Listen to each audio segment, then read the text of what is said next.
ஸ்ரீவித்யா ஏன் அப்படி இந்த ஸ்ரீவித்யா பத்தி இப்ப பேசுறோம்னா, கருங்கல்லால ஆன மேரு. இந்த மேரு வந்து பெருசா பஞ்சலோகத்தை பார்த்தா கருங்கல் மேரு வைக்கிறதுக்கு நிறைய ஐதீகங்கள்லாம் உண்டு, நிறைய நிலைகள் உண்டு. நீங்க ஒரு தெய்வத்தை வழிபாடு பண்றது எந்த அளவுக்கு விசேஷமோ அதே மாதிரி ஸ்ரீசக்கரத்துல 33 கோடி தேவர்களும் இருக்காங்க, எல்லாருமே இருக்காங்க. ஒரு ஸ்ரீசக்கரத்துக்கு பூஜை பண்ணிட்டீங்கன்னா எல்லா தெய்வங்களுக்கும் பூஜை பண்றதுக்கான பலன். அந்த மாதிரி கருங்கல் ஆல செய்யப்பட்ட மாபெரும் ஒரு ஸ்ரீசக்கரம் இருக்கு.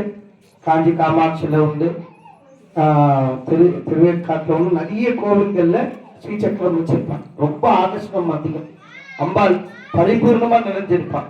இப்போ இந்த கோவில் நம்ம பார்க்கும் போது அப்படியே ஒவ்வொரு நாளும் அதோட வளர்ச்சி அப்படின்றது, அம்பாள் நான் இங்க இருக்க அப்படின்றத ஒவ்வொரு நிகழ்வுலையும் அவர் உணர்த்தின்றே இருக்கான். அது உணர்ந்தவங்களாலையும் உணரப்பட்டவங்களாலையும் அது புரியும். அதனால இந்த நாள்ல விசேஷமா இந்த திருமண தடைகள்லாம் இருக்கக்கூடிய குழந்தைங்க, இன்னைக்கு வெள்ளிக்கிழமை காலையில 10-12 ராகு கால நேரங்கள், இந்த நேரங்கள் எல்லாம் அபிஷேகம் பண்றது, இங்க வந்து அம்பாளை பார்த்து பூஜை பண்றதால நல்ல கணவர்கள் அமையும். இதே மாதிரி கணவன் மனைவியோடு இருக்கக்கூடிய பரஸ்பரம் இல்லாத ஒரு அன்பு இல்லாத நிலைகள் இருந்தா கூட நீங்களும் வெள்ளிக்கிழமையில வந்து கருமாரியான கிரகங்களுக்கெல்லாம் அதிபதி நவக்கிரக நாயகின்னு நம்ம கருமாரியை தான் சொல்றோம்.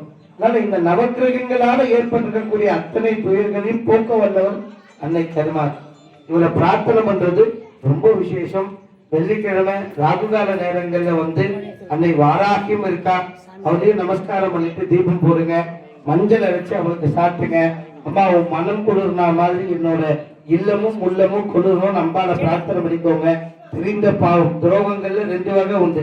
ஒண்ணு நம்ம அடுத்தவங்களுக்கு பண்றது, இன்னொரு நமக்கு நம்மளே பண்ணிக்கிறது. இந்த கோபம், மது, மாவிடம் இதெல்லாம் வந்து நமக்கு நம்மளே பண்ணிக்கிறது. அதே மாதிரி நம்ம மற்றவங்களுக்கு பண்றது எப்படி பண்ணும்போதே நமக்கு தெரியும், அது துரோகம்.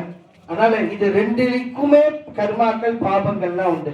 இந்த பாபங்களை போக்குறதுக்கு கஷேத்ராடனம், தீர்த்தவாரி இந்த மாதிரி நிறைய விஷயங்கள் இருந்தா கூட தலைமையா வந்து பால் அபிஷேகம் தான் நம்ம சொல்றோம்.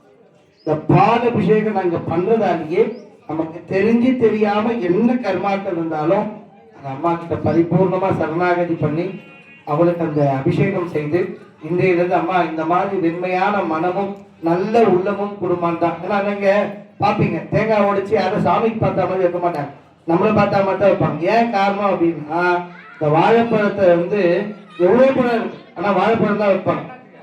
மற்ற பழம்லாம் சாப்பிட்டுட்டு போட்டீங்கன்னா அது மரமாவதுக்கு வாய்ப்பு உண்டு.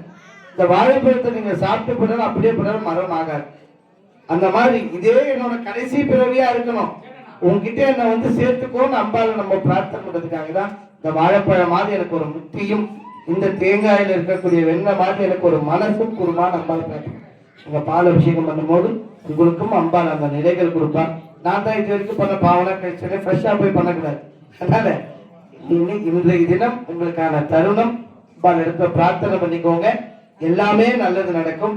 கருணை கடல் கருமாறி இருக்கும் போது கவலை எதுவுமே தேவையில்லை. ஓம் நமோ.